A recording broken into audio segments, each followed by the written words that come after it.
If you have a weak follow-up process, if you have a weak control, organization, communication process, you're ultimately going to lose jobs. Welcome to the Onsite Podcast. We chat with contractors, educators, industry professionals about the good, the bad, the ugly, and everything in between. So without further ado, let's fucking get into it. What's up? Welcome back to the Onsite Podcast, part 6 of Contractor Control. You can see that I'm wearing a hat today. Okay, I took off the headphones and just said, you know what, we're just going to keep it real and just have a real conversation. I'm going to be in my setting. We're going to do my thing. And, last episode, we had a bunch of contractors on talking about some objections, some challenges, and some growth that they were all experiencing. Today, we're going to talk about why follow-up is leadership, okay? It's not desperation. Following up means that you're hungry for growing your business. Doesn't mean you're desperate. So I'm excited to dig into this with you today. I hope y'all are really enjoying this 8-part series. So if you haven't heard the previous episodes, we've already recorded 5 prior to this, so you can go back and listen to them. And there's still a couple more coming ahead. So make sure to tune in and follow along for the next episode. All right. So without further ado, we're going to freaking dig into this. Why do most contractors feel uncomfortable following up? Why is following up cringy? I think the reality is that most contractors don't follow up. They don't follow up enough. And so they lose a percentage of opportunities that they're probably not even consciously aware of. Most contractors don't have any type of success tracking system that holds them accountable, that actually allows them to make decisions.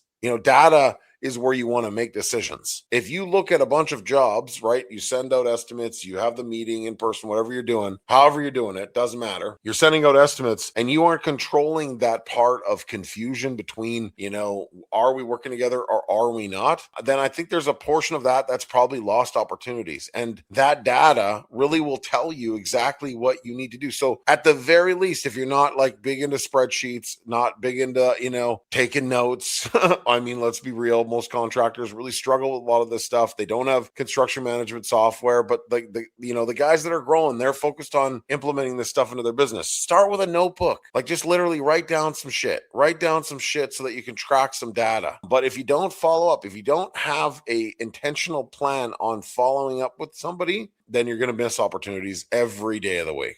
Okay, so hypothetically, let's talk about what happens when a contractor doesn't follow up properly. They lose the job. That's ultimately what it is. It's either you get the job or you lose the job, right? Following up is your next step, the closest next step to determining whether or not you're going to be doing that project or not. And most cases, we talked about this prior on other calls, you have to frame that follow-up. You have to frame when that is coming so it doesn't feel so, cringy, like you're just annoying with the customer. If you position that follow-up and you schedule it like it's a part of your process, then the client is expecting the follow-up, right? It's different when they're expecting a follow-up versus getting pushed into something. You want clients to buy from you, you're not trying to sell them a service.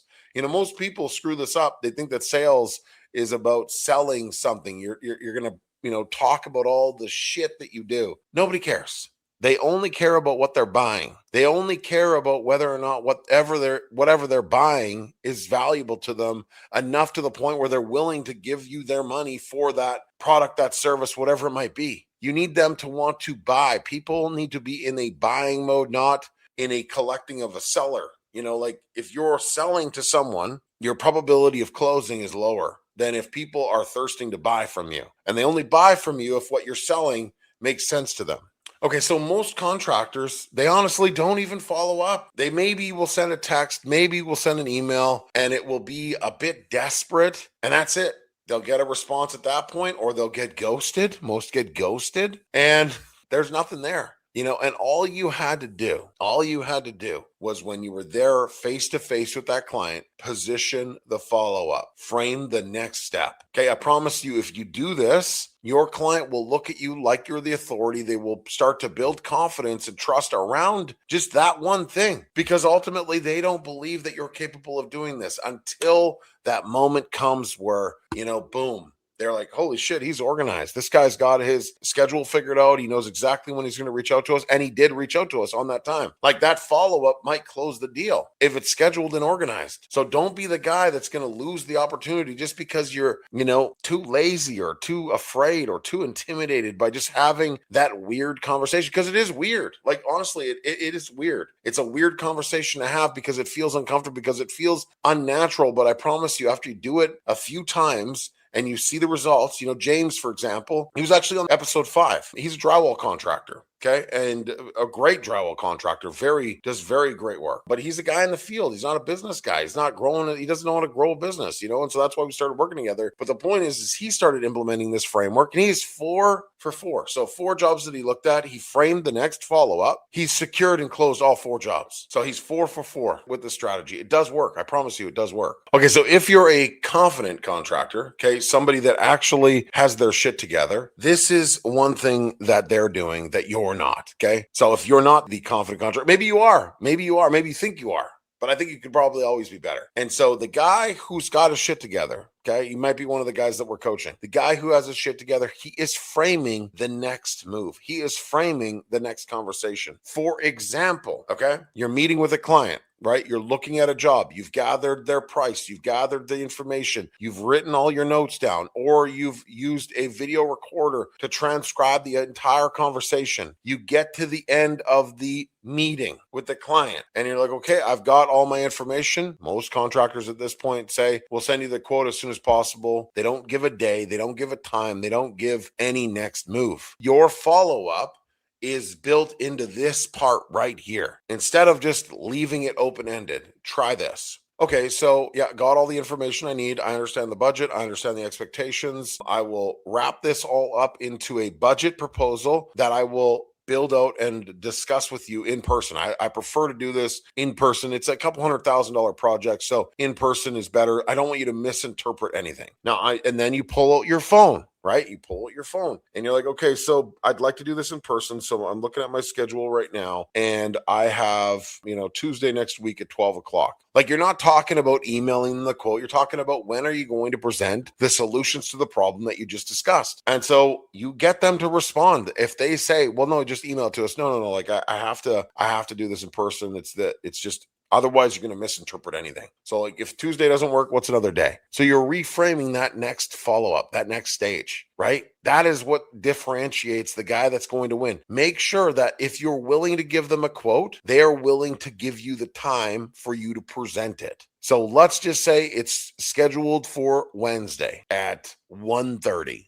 You are going to follow up with them on Friday before the end of the week. You're going to say, hey guys, just wanted to quickly touch base, let you know that I'm working on the proposal. Things are coming together really good. What you're doing is communicating. So follow up isn't mean you're just following up to see, hey, are you going to hire me? Follow up is communication prior. You need to have multiple touch points to show that person what this experience will look like when and if they work with you. Hey guys, just finishing up a couple more details. I just wanted to ask one question, or project one point of value. Hey, I talked with my stone guy. We're going to get that price point that we talked about on site. Hey, I talked with my electrician. He said we can do X, Y, and Z, right? So you're bringing back the things that they want, the solutions that they're looking for. You're bringing that back in the follow-up, in the conversation. We'll see you guys on Tuesday. That gives them the ability to get out. No, we got to change it, or whatever day it might be. No, we got to change it. We got to do this. They're not going to do that. You're in control of the next move. You need to frame every follow-up. I would even then at that point just say, hey, good morning.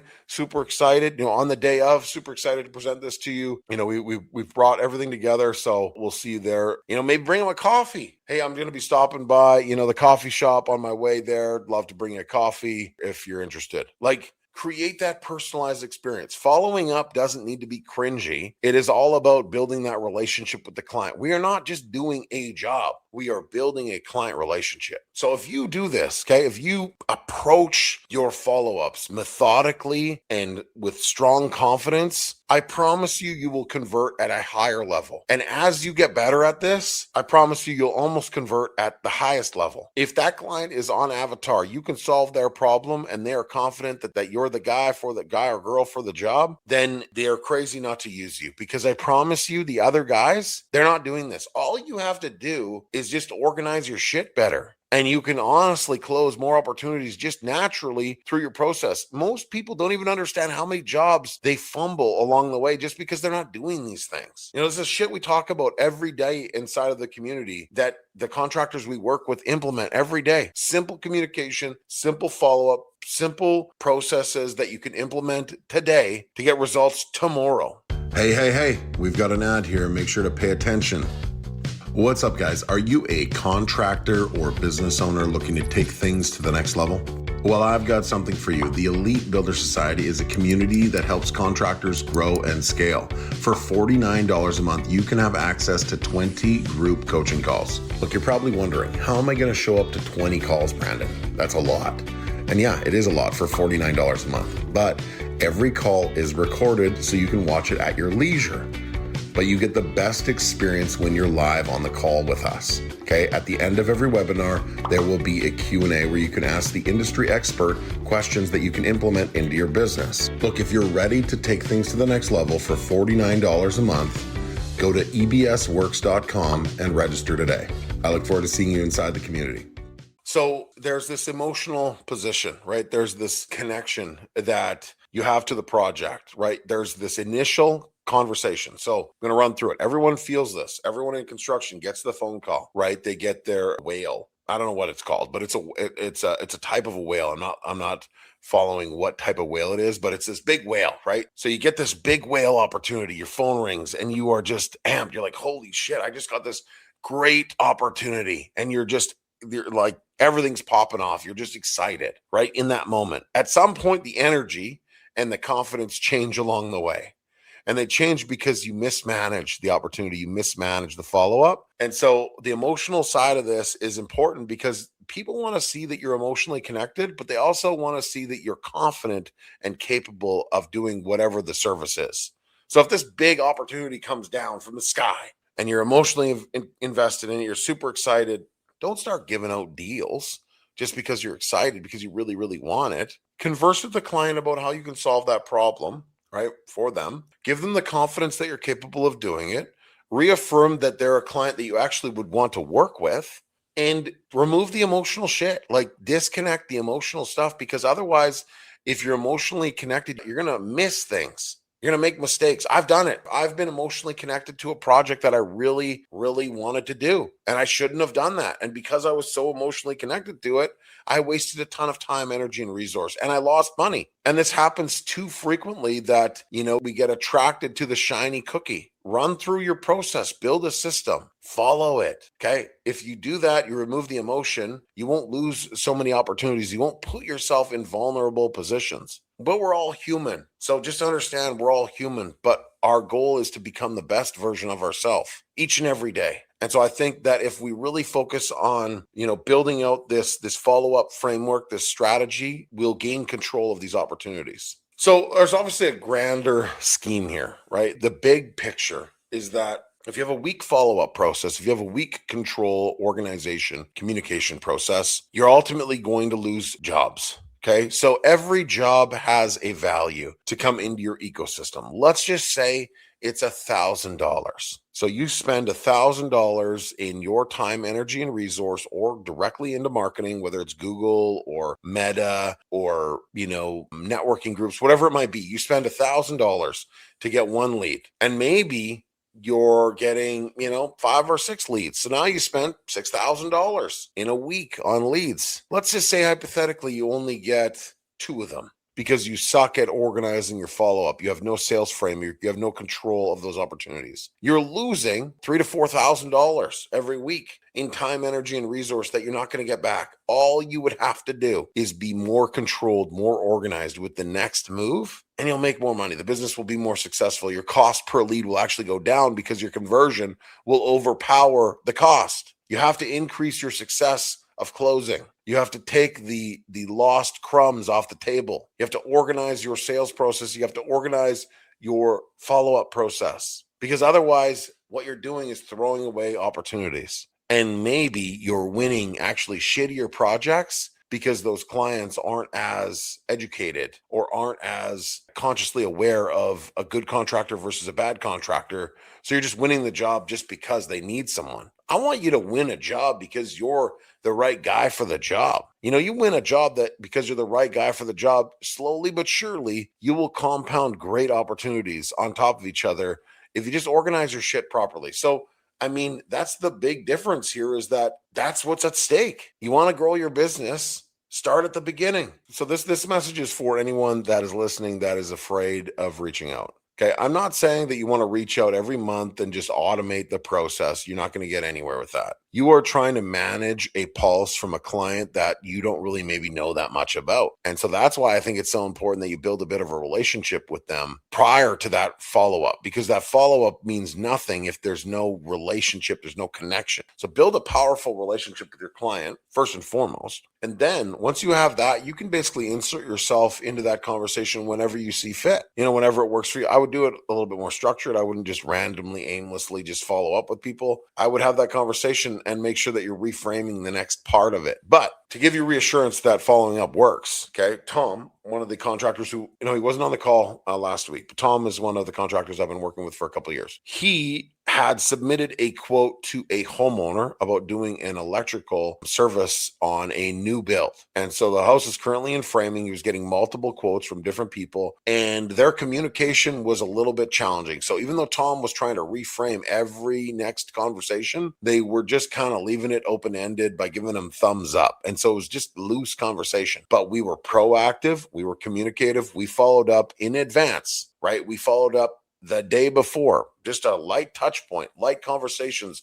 Those small little connections are what build conversation, right? And so because he did that, he secured the job. And I without question knew he was securing the job, because they were never, complaining about price. They were just waiting for other quotes, which they didn't get. And they ultimately picked Tom because Tom followed the entire process properly to a T. And prior to that, prior to this single job, Tom continued to follow it up with other opportunities. He secured hundreds of thousands of dollars of other opportunities just by implementing this control framework. Following up, okay? It is going to change your business. Doing it the right way is going to change your life. What's up, guys? I hope you're enjoying this episode of the On-Site Podcast. So here's the deal. We want to grow this show, and we need your help. It's simple. Pay the tax, share the show. That's it. Let's get back into it. All right. So our next episode 7, is going to be about why jobs get stressful after they start. The reason they get stressful after they start, because you didn't ask enough questions initially, early on in the discovery process. Things are starting to now uncover themselves on site in real time with the client in front of you, looking at you saying, why didn't you ask this question? And so this is why jobs fall apart so frequently, because people have fumbled that discovery. You need to ask enough questions to learn about that customer, learn about what they want, learn about their expectations. You're not just there to do a job. You're there to create an experience. And if that experience doesn't start initially, they start to immediately lose confidence in whatever it is that you're doing. And if they start to lose confidence in what you're doing, then you will lose that opportunity. So the jobs that you're working on that feel like they are, derailing right out of the gate, I ask you to look at your proposal. Do you have all the information? Do you know everything about that job? Do you know everything about their expectations? What are they doing this for? What is their why? I promise you, the guy who is winning right now is asking more questions, gathering more information, getting more direction, getting more clarity. This is how you keep control of your opportunities, by conversing, communicating, and staying on top of the shit before it becomes a fire. Look, I really appreciate everyone that has been tuning in. The messages are really, inspiring. In addition to, our general podcast recording, this 8-part series was designed to give you some value so you could grow your business. I take this shit really seriously. I take the clients that I work with really seriously. We have hit some significant success with people. Just the other day, this has nothing to do with anything, but just the other day, one of the contractors in my community, I'm not going to name him just to respect him and his family, two guys in the community, both of them have been on the podcast. So I'll leave that up for you to figure out who it is. But they both had newborns almost back to back. And they both, sent me messages, personal messages on the day of, hey, we had a dad, meet, blah, blah, blah, sent a picture. And it's just, it's these small little connections that really make it, really important to me to make sure that their success feeds their family. What is the point of starting a business if you don't want to be the best version of yourself? Sales is not cringy. It's a part of the process. If you don't understand sales and you started a company, I promise you're going to fucking struggle real quick. Sales does everything. Everything starts with a project, right? Your first opportunity led you to your second, and so on and so forth. And so, I take this shit seriously. I do everything I can to stay on top of trends, stay on top of systems and tools. And a lot of the stuff that I teach is old school. It's stuff that I did before social media existed, when we had to deal with the stupid phone book, and we had to deal with organic leads. And I think as AI comes into the world, we're not going to get into a world of automation. I mean, that's going to exist, but we are still going to have to use our hands for a lot of the work. We are a long ways away from being replaced on site. Okay. We are a long ways away. And if you think otherwise, hit me up in the comments, but I promise you, we are a long ways away from being taken over by robots on site. And so I want to make sure that you guys just, are the most successful you can for your family while we are on site. Why do any of this to not win? What's the point? There's no point. So if you've enjoyed this, please, make sure to share the show. Okay. Like we say, pay the tax to share the show, but also come to one of our calls. Look, it's literally $49 a month and you get to try it out for free. What do you have to lose? The people that we work with, they're winning. They're winning because we're giving them tools and resources that are differentiating themselves in their industry. Their competitors aren't doing this shit. There's a large percentage of people that are going to fail because they don't want to do anything better. They don't want to create change. So be the different person. Okay. Be a part of a small group of people that want to dominate. You're here right now. You're listening to this. And if you're a loyal listener, I appreciate you. Make sure to hit that follow button. Thank you so much. Until our next episode, I cannot wait. All right, that concludes this episode of the On-Site Podcast. Remember, if you enjoyed this episode, please pay the tax, share the show. Guys, if you want to be a part of the Elite Builder Society, all you got to do is pay $49 a month. That's it. $49 a month. You get 20 group coaching calls every month. Okay? Go to ebsworks.com and register today. If you enjoyed the show, please pay the tax and share the show.